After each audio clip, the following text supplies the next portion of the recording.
Now comes to the valedictory speech by the Right Honourable Jacinda Ardern. Te whare e tūnei te marae e tā koto ana tina koroa. E ne mā te maha, haere, haere, haere. Nā tangata whenua o tēnei rohi o te whanganui atara. Tēnā koutou. Tātou nā kānohi ora he hui mai ana, tēnā koutou, tēnā koutou, tēnā koutou katoa. Mr. Speaker, when it came time to pen these words, my father suggested that I go back and look at the first ones I shared in this House. I remember writing my maiden speech so well. I was 28 years old. My family were living overseas and I'd only moved back to New Zealand a few months prior. If I'm honest, I was probably more than a little shocked to be here. A feeling that even after 15 years never quite left me. But the reasons I came here, they never left me either. They're all there in my maiden speech. Climate change, child poverty, inequality. I am, after all, a conviction-based politician. And I've always believed this to be a place where you can make a difference. I leave knowing that to be true. But despite that, I've become used to my time as Prime Minister being distilled down into a different list. A domestic terror attack, a volcanic eruption, a pandemic. A series of events where I found myself in people's lives during their most grief-stricken or traumatic moments. Their stories and phases remain etched in my mind and likely will forever. That is the responsibility and privilege of the role of Prime Minister. A role I never thought I was meant to have. It's fair to say that 2017 involved a surprising chain of events. At the beginning of the year, David Shearer announced that he would be leaving the opposition benches and Parliament for Sudan. It was remarked upon at the time that this was apparently a more appealing prospect than being in opposition.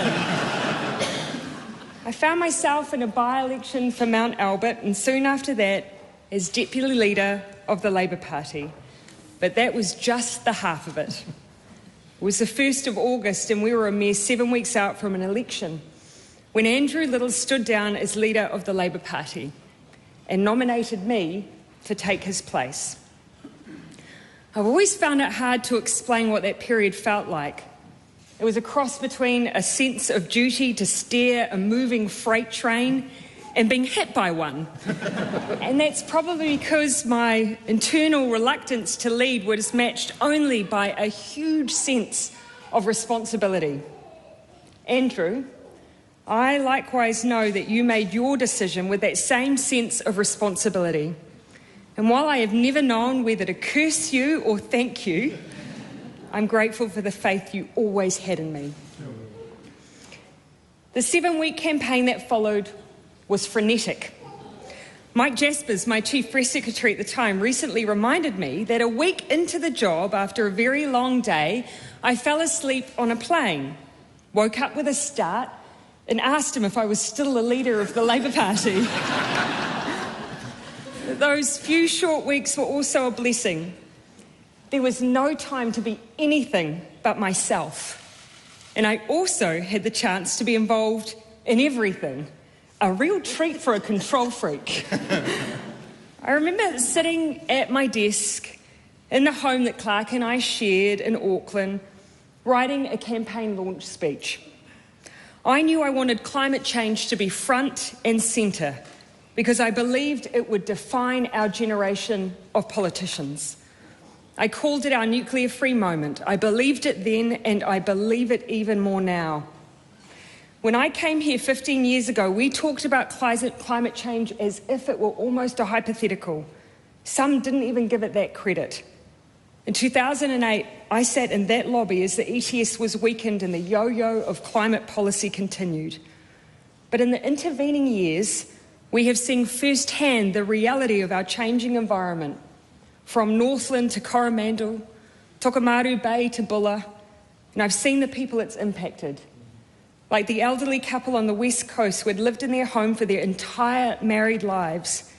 They'd only recently returned to it after a year's worth of post-flooding repairs when it was flooded again. We're too old to keep doing this, they told me. They've not returned to their home. Now, I know there is politics in almost everything. This chamber understands why more than anyone. But we also know when and how to remove it. When crisis has landed in front of us, I have seen the best of this place. An absolute focus on the care of others, on preserving life and helping people when they need it most. Climate change is a crisis. It is upon us. And so one of the very few things I will ask of this House on my departure is that you please take the politics out of climate change. There will always be policy differences, but beneath that we have what we need to make the progress we must. We have not just a credible but an ambitious NDC to reduce our net emissions by 50% by 2030. We have the Zero Carbon Act, carbon budgets, an emissions reduction plan, and a climate commission to guide us. We have business on board and the primary sector working hard on a shared set of goals, and it's making a difference. We're starting to see our emissions come down, with total greenhouse gas emissions falling to their lowest levels in 8 years. But New Zealand needs this place to provide them with certainty that you will keep going. So do. We owe it to the next generation, but we also owe it to ourselves. To the Green Party, especially James and Marama, I've enjoyed working with you immensely, and I've seen how tireless you both are, even when you're thrown into your own party processes that from the outside look something akin to the Squid Games. Thank you for the personal support I have felt from both of you. A friend of mine taught me early on in politics that there is no point looking back in anger, and I feel no need to when there are so many things I feel proud of, things that I know are different or better because we had a Labour government, like our work to uphold the treaty by crossing the bridge more often, the creation of the Māori Crown Relations portfolio under the excellent leadership of Calvin Davis. Thank you, Calvin. The stewardship of Te Arawhiti, the establishment of the Māori Health Authority, the growth of Te Reo Māori, the evolution of how we see ourselves as a nation through the teaching of New Zealand history in schools, and the creation of Matariki, our first Indigenous public holiday. Yeah. The path we travel as a nation will not be linear, and it won't always be easy. But for the part of the trail that I had the privilege of leading, I'm glad we took on the hilly bits. It's fair to say that all told, we had a few mountains to climb, though. I always wanted to be part of a government that had a focus on children. I can't exactly pinpoint the origins of that passion, but I've talked many times of the distinct memories I have of children in poverty during the 1980s. And so it was with much excitement that I was lucky enough to take on the role of the children's spokesperson from Annette King while in opposition. Annette had already done a huge amount of policy work, a trait of Annette's that she was well renowned for, almost as much as her relentless attempts to set single people up. But there was still space for further child poverty initiatives, so we got to work creating policy that was ready to be rolled out in their first 100 days of office, including the Child Poverty Reduction Act. In 2017, when we first formed government, almost 1 in 5 children were living in poverty. Most child poverty measures in New Zealand were going backwards. Now, I am not here to say that everything is perfect now. It is not. But the healthy home standards, the increases in benefits and their indexation to wages, the winter energy payment, introduction of Best Start and the creation of food in schools means that as I leave, despite the severe economic conditions, there are 77,000 fewer children living in low-income households. All 9 child poverty measures have reduced, and this winter, a sole parent will receive $212 more per week than when we came into office. But now, you just need to keep going. Someone asked me recently whether there were things I wish I'd managed to finish. There were definitely projects I would have liked to have seen through. Projects like the restoration of the St. James or the beginning and completion of Tokelau's airstrip. A project I felt strongly about after visiting this beautiful but remote realm country. I know if they'd told me in advance that visiting Tokelau in the absence of a place to dock would instead mean climbing onto what looked like an IRB whilst it's hanging over the side of a moving ship and then being dropped into the ocean by a very qualified, I'm sure, but very young-looking sailor, all while straddling what looks and feels like a unicycle seat whilst wearing a pulatasi, I would absolutely still have gone. I just would have worn bike pants. But aside from such projects, there were very few things I aspired to do in politics that have a natural end point. Poverty, inequality, ending environmental degradation. If you ever claim it's job done on those issues, you set the bar too low. Politics has never been a tick list for me. It's always been about progress. Sometimes you can measure it and sometimes you can't. We won't ever know the long-term benefits of banning conversion therapy, especially for our young people, or what it means to our Pacific communities that we finally apologise for the Dawn raids. There will be no list of the lives saved because of the banning of military-style semi-automatic weapons. We won't know how we left women feeling about the ability to make their own choices when this Parliament decriminalised abortion, or when we improved pay equity, put period products into schools, or reached 50% representation of women in Parliament. And while these things may not feature heavily in the history books when they write about the years 2017 to 2023, which will likely be a very heavy few chapters, they are still nonetheless things I feel very proud of. There are things I feel confident will feature, though. A valedictory is not a place to summarise a pandemic. No one has the time for that kind of group therapy. There is no question it was an incredibly tough experience for our nation at the bottom of the world. And I will concede a tough experience personally. I've spent the better part of my professional life anticipating risk and worrying about it. The pandemic put that trait into overdrive.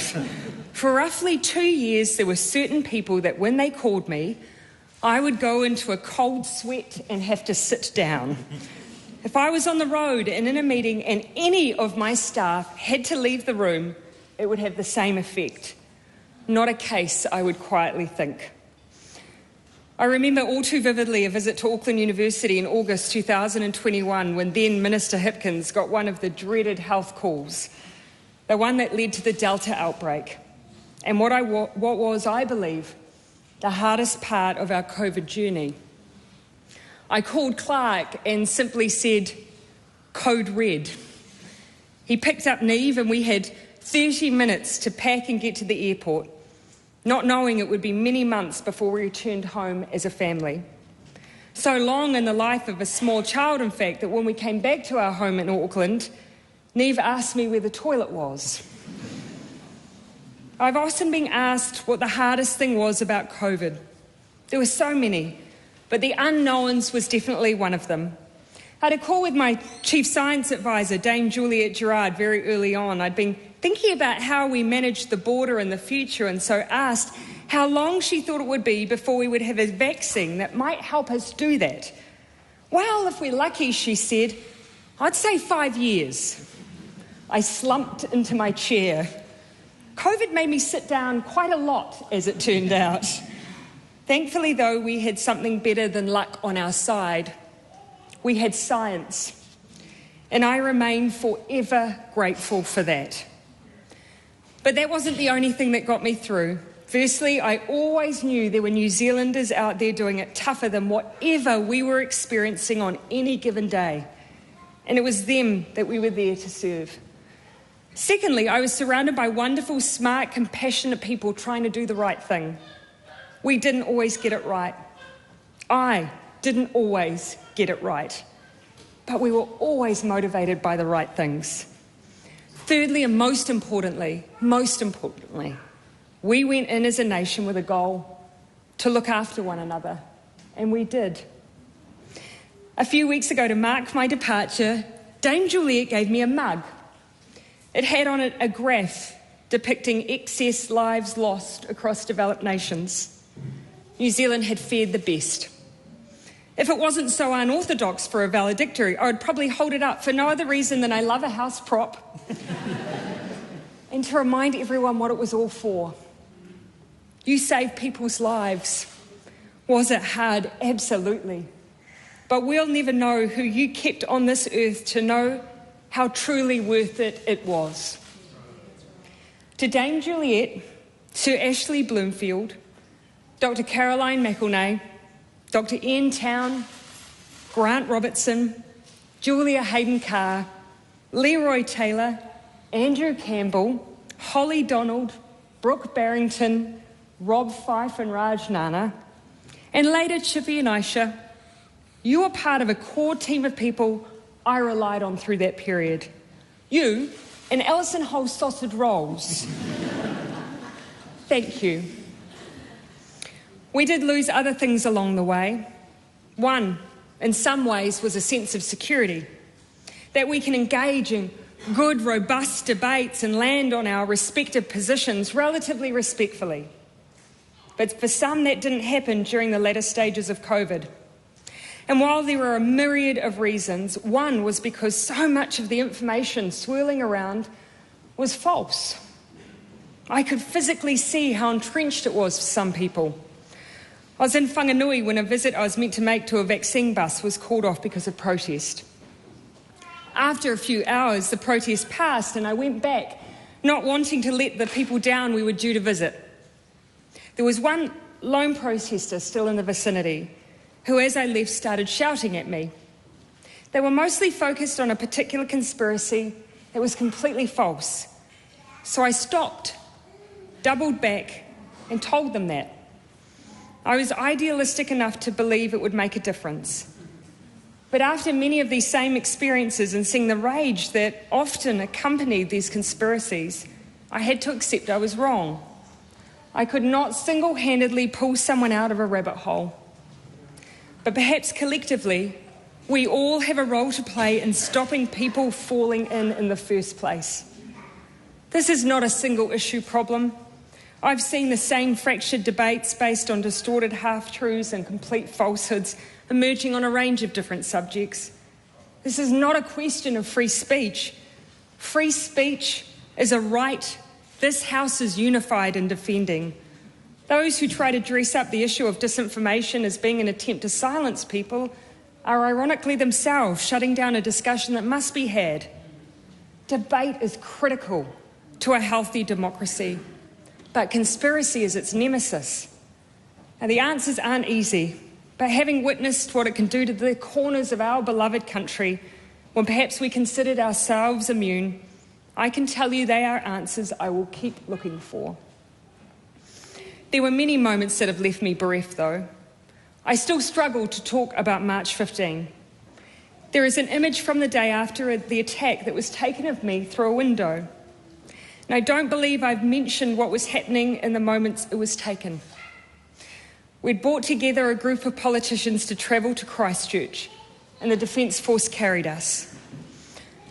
On the way down, I'd seen the front page of the paper and the image of a member of the Muslim community covered in blood in the aftermath of the attack. It was a devastating picture. As we arrived at the meeting venue in Christchurch, we were greeted by a range of community members. Sitting in the front row was the same person who had only hours before been photographed. As he stood to speak, I did not know what to expect. But what came next was one of the most profound memories I have of that period. He thanked us.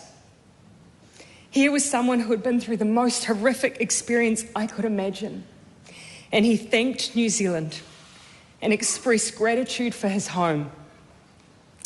There is much we must all continue to do in the aftermath of March 15. I consider the work of the Christchurch Call to Action amongst them, and I feel honoured and grateful to continue work on the issue of radicalisation and violent extremism online. But the most significant task for us all, as a nation, is to live up to the expectations that those who experienced it have of us, to deserve their thanks. To the Muslim community of Aotearoa, New Zealand, you have humbled me beyond words. Assalamu alaikum.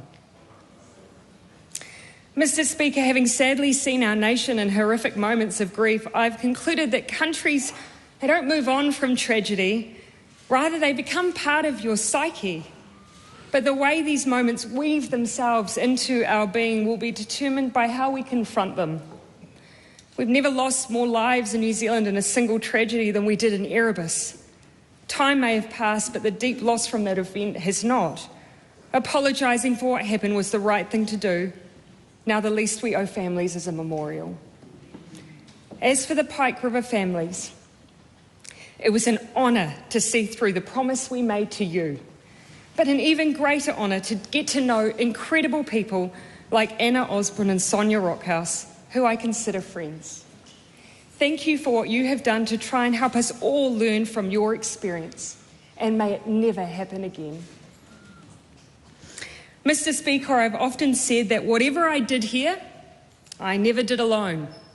It's quite a literal statement. One of the massive adjustments when you take on this job is you have a new shadow in the form of diplomatic protection. Well, I never used to try and purposely lose them like some past Prime Ministers. It was an adjustment, especially when there were some things I didn't think needed to change, like the fact that I still like to make the odd trade me purchase. I still remember them looking a bit shocked when I told them we were off to pick up a chair from a random stranger in West Auckland. They weren't quite as shocked as said random stranger. To all of the DPS team, thank you for everything. And to the VIP drivers, thank you for your company and your kindness. I'd like to think of your newfound practice of keeping a car sick clean-up kit in your vehicles as a homage to my family. To the Labour Party, who have been like my family, especially the presidents I had the privilege of working with, Nigel, Claire and Jill, thank you. My nana joined the Labour Party in 1949. My Auntie Marie was the next to take up the baton. She never passed it to me as such, more like she whittled a second baton and told me to run with her whilst yelling instructions along the way. I've long said that I started in the Labour Party as a volunteer delivering flyers, and that's where I will return, happily. To the Mount Albert team, and prior to that, Auckland Central, gosh, you were patient. Thank you all. To Teresa Colgan, who had served multiple Prime Ministers, but most importantly, has served thousands of people. You're one in a million. Barbara Ward, who has been by my side through every major political event, but much more importantly, for every major life event. Thank you for being my friend. To those who went before me and taught me much, Helen Clark, Phil Goff, Marion Hobbs, Trevor Mallard, Darren Hughes, and of course Annette King, who has become my mentor, friend, and one of Neve's favourite aunties. Thank you. To the PMO team, my SPS Leroy, who flattered with me some 20 years ago. Never would I have dreamed when I used to cook you minute steak that one day we would find ourselves on the 9th floor, but I'm so glad we did. Joe, my favourite Irish, Rachel, Bridie and Chrissy, Philippa and Ian, who both led amazing teams, Dinah Okabe, who literally read every piece of correspondence that came our way and still maintained such a positive disposition. The wonderful advisor team I had in both PMO, but also in PAG, you were all exceptional. The tireless, wonderful, tough, and also randomly emotional Andrew Campbell. And the press sex, including the B team, who had the worst job in the world given my reluctance to be in the media. Holly, who has the biggest heart but the sharpest mind. Your dad would be so proud of you. Same to Zoe and Amelia, To us, you are family. Claire Louise, for moving your entire life to support me for the better part of a decade. And finally, to my chiefs of staff, Mike Monroe, GJ Thompson, who provided the cover we needed, and finally, Raj Nana. It's hard to describe Raj. He likes it that way. He became known in various forums as the guy with the hair. And not just domestically. I recall with some fondness visiting Europe to further our FTA aspirations. We met with what, for the purposes of this story, I will describe simply as a leader within the European Union. At the beginning of our meeting, he greeted Raj as the one whose hair he'd admired in the bios he was given. Clearly, admiration from afar was not enough. And by the end of the meeting, he could no longer restrain himself. Rather than shake Raj's hand, he reached up and zhuzhed Raj's hair as if he were a hairdresser in a Pantene commercial. I put at least some of our FTA success down to that head of hair. Raj, I hand on heart believe you sacrificed as much of any of us for 5 years. You and your beautiful family, Jane, Magnolia and Saffron. You prefer to be behind the scenes, but I want it to be on record that New Zealand owes you a debt of gratitude. You were there for March 15, for Whakaare, for the pandemic, and you were there for me. Thank you. To my family, people knew we were connected and you copped a lot of flack. My dad stopped watching the news for 5 years. Mind you, he comes from a long line of media protests. My nanny used to turn the television off whenever Muldoon came on. My mother took a different approach. During COVID, she took up the practice of sending me her own personal thought for the day. They were so uplifting that on occasion I'd read them out at our small staff meetings. That was with the exception of one, which I thought was a bit grandiose even for a dedicated mother. It read, "Remember, even Jesus had people who didn't like him."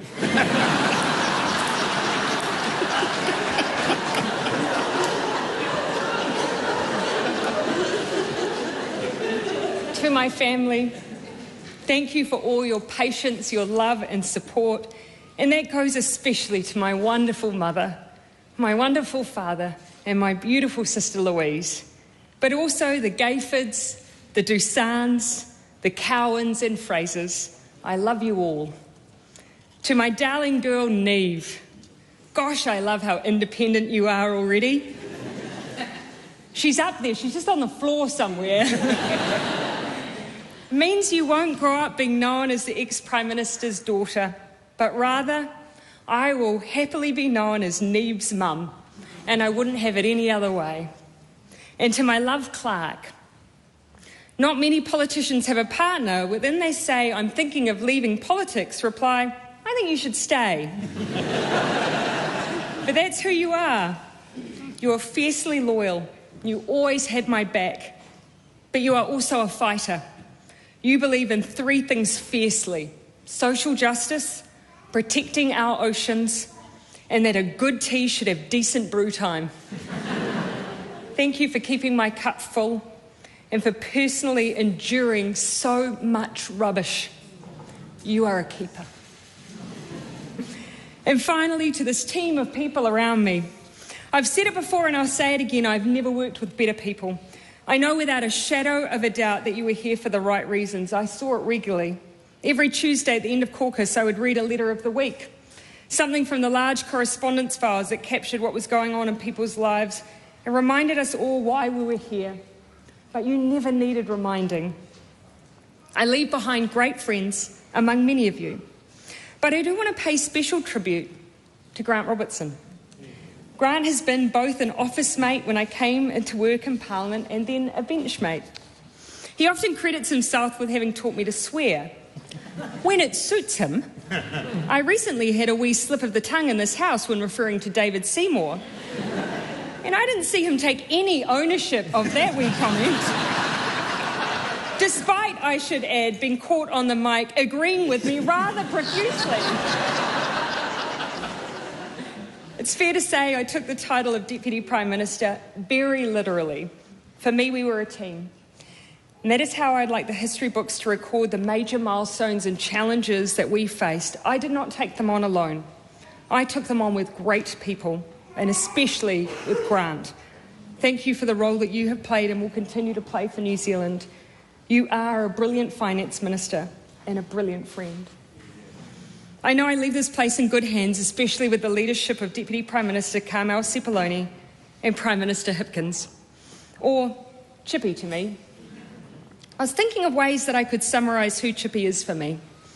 It's not just who he is in a crisis, it's who he is in life.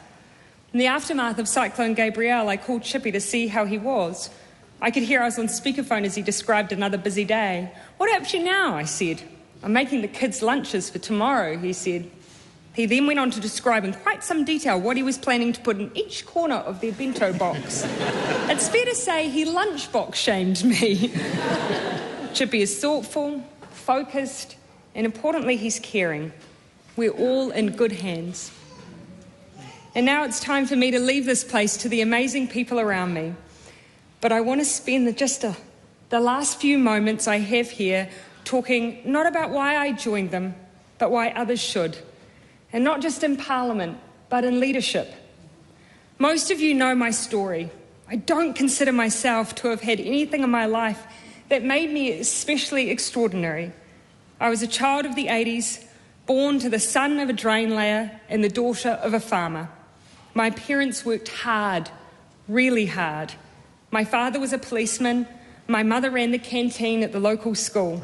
They also ran an orchard for a few years, all while working full-time. My sister and I were the first in our family to attend university.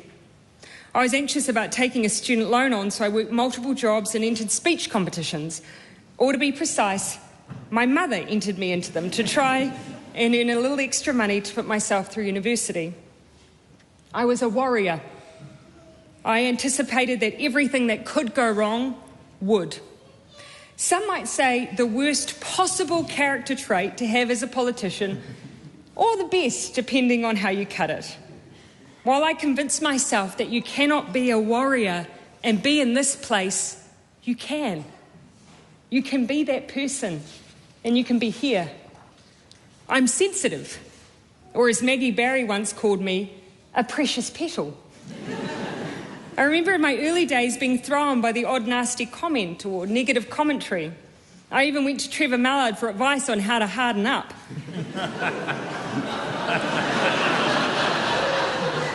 I thought that I would need to change dramatically to survive. I didn't change. I leave this place as sensitive as I ever was, prone to dwell on the negative, hating question time so deeply that I would struggle to eat most days beforehand. And I'm here to tell you, you can be that person, and you can be here. I am a crier and a hugger. It's instinctive to me.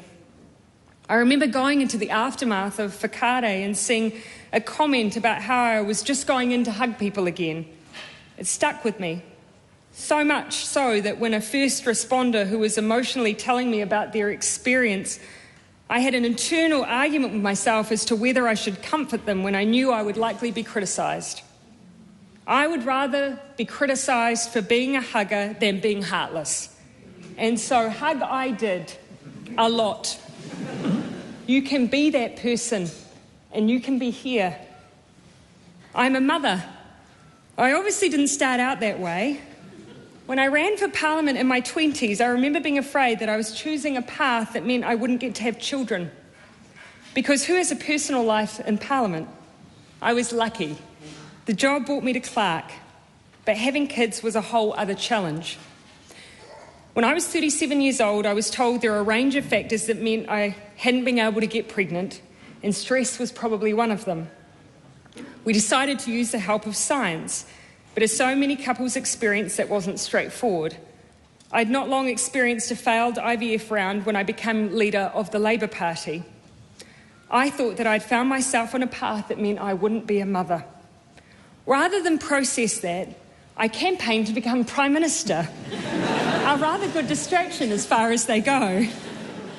Imagine my surprise when a couple of months later I discovered I was pregnant. There is no question I've had incredible support to be the mother I wanted to be, from the office team who tried to get me home for story time, and Neve's village who were there when I wasn't. But I leave knowing I was the best mother I could be. You can be that person, and you can be here. Now, I cannot determine what will define my time in this place, but I do hope I've demonstrated something else entirely, that you can be anxious, sensitive, kind, and wear your heart on your sleeve. You can be a mother or not. You can be an ex-Mormon or not. You can be a nerd, a crier, a hugger. You can be all of these things. And not only can you be here, you can lead just like me. Nō reira, tēnā koutou, tēnā koutou, tēnā koutou katoa.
Whakahuati ake ko ai te whare nei e ko te kani ko ai te te ko te